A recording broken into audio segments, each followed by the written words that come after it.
opportunities that it presents, not only for environmental, for social, but also for economic. Well, thanks. We'll explore in greater detail part of what you've just spoken about, and the question of Nigeria's stance that we can go up to 47% if they bring money. If they bring money, and of course, find out if the greater the efforts, along this line. Well, being first in starting this as far back as actually we started conversation in 2016, and then moved on until 2017 when it was eventually issued.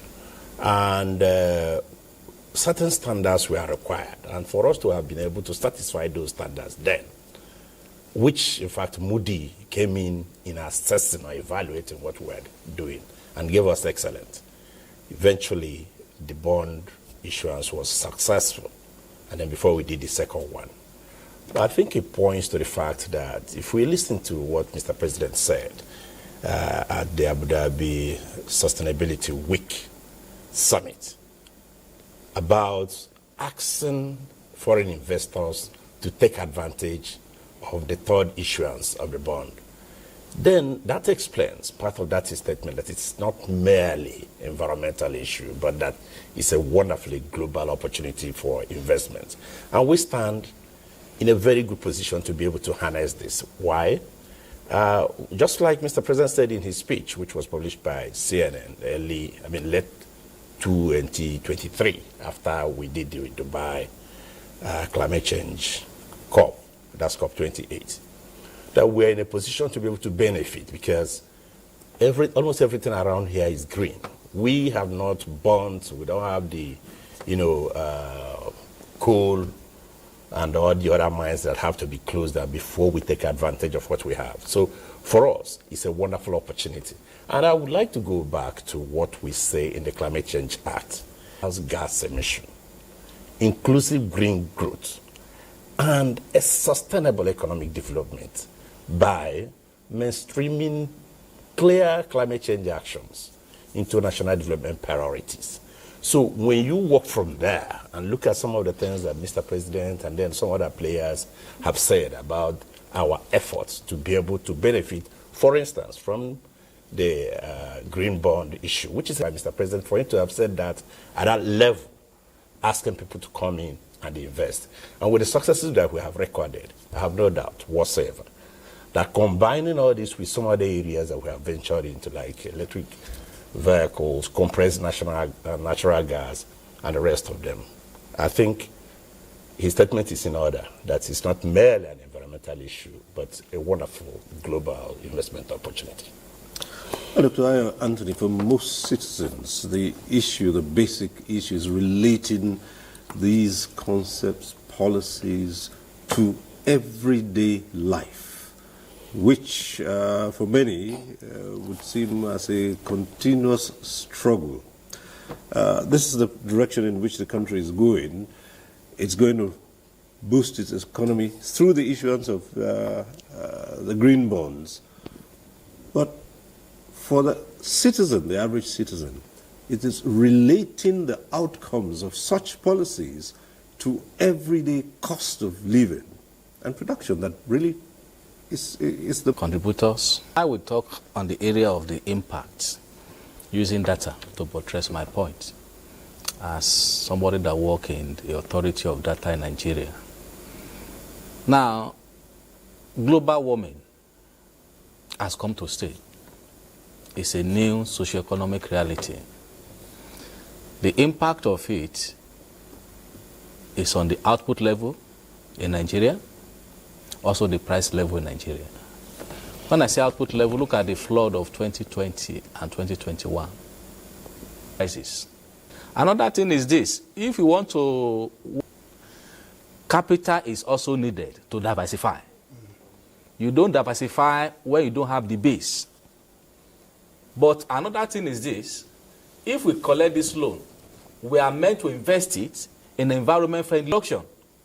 So it has a lot of issues. It's a system. If you say, okay, let's collect this loan and invest in renewable energy, the product, this panel, this solar energy, the cost implication, how many Nigeria can afford solar power in their private homes today. So, as I said, I'm here to talk about the data. I've told you that the flood affected the output level.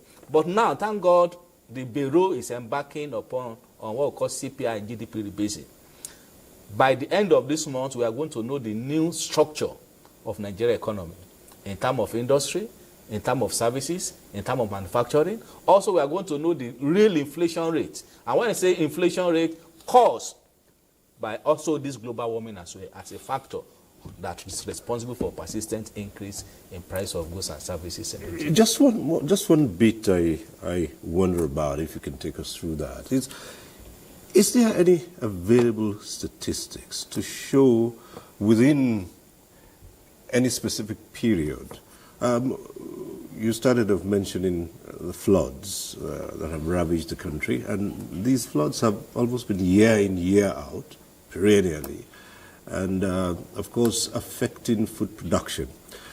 Would we have the figures to say, for instance, in the flood of 2021, which led to this amount of losses in farm produce, and reflect on what happened in 2012? Do we have the figures to look at and say, is it getting worse or is it getting better? Thank you.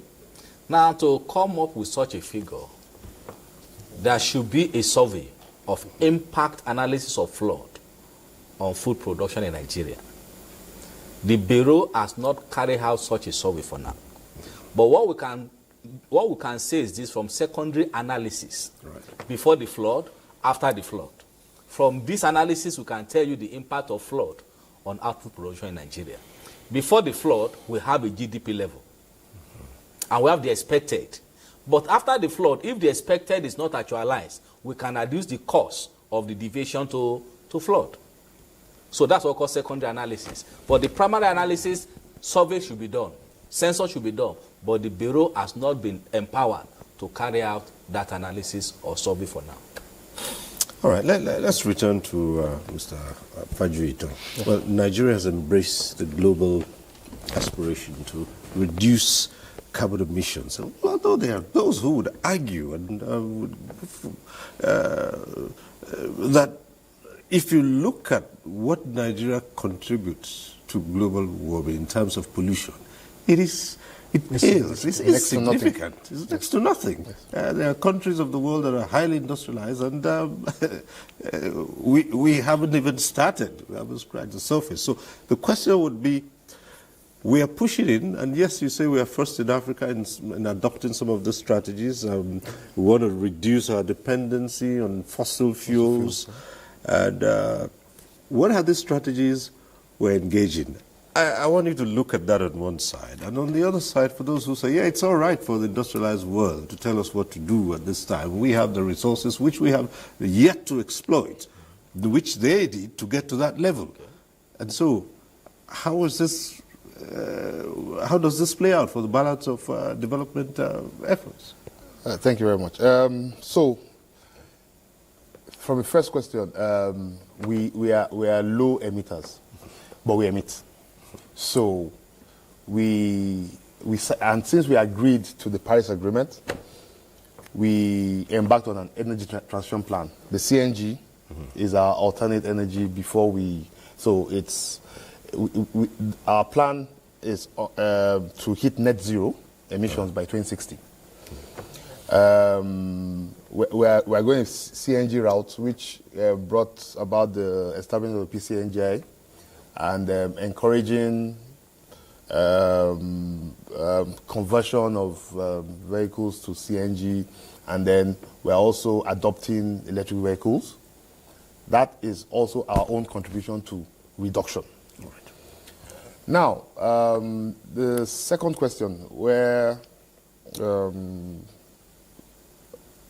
second question was on... Yes, I wanted you to relate how we are not one of those big emitters. But then the industrialized world, they have exploited these resources and have grown. Yes. So we, yeah, and it's they a say to trade-off. us, don't do this. It's a trade-off. If you remember during the campaign, the president said something that you can't keep a hungry rat in the church and say it shouldn't eat the Holy Communion. So we will trade off. You know, what we said is net zero. So we will increase our strategies for emission reduction while exploiting our natural resources. We have to feed our people. Right. It's impossible to discard what God has given us in the name of climate action. So we will still exploit our natural resources, but in a responsible manner. So you have, in the oil industry, for instance, they are pushing towards what they call flaring, to stop flaring. So it's a cleaner way to exploit the oil. But that has always been on the tables for long, and over the years we've gone and shifted the goalposts. Right. It's a lot of investments to totally remove the flaring aspect of oil exploration, but I know there's a plan to totally eliminate it. So yes, like I said, it has to be a trade-off. Well, again, Prof, perhaps net zero by 2060 is this feasible? It's a tall order, but it's not because we're talking about net. Net, yes. Because it doesn't mean that you are not going to be doing things, but it's just that the savings are going to overtake the... Now, see, what I like about the whole arrangement is the wealth. Nigeria's wealth is gas, not crude. We have almost, is it 200 trillion cubic feet of gas, which means under normal circumstances that can actually last for 100 to 200 years, whereas the oil crude wouldn't last that much. So to accept our gas as a transition arrangement is fantastic. But what does that mean? Emitting gas, but the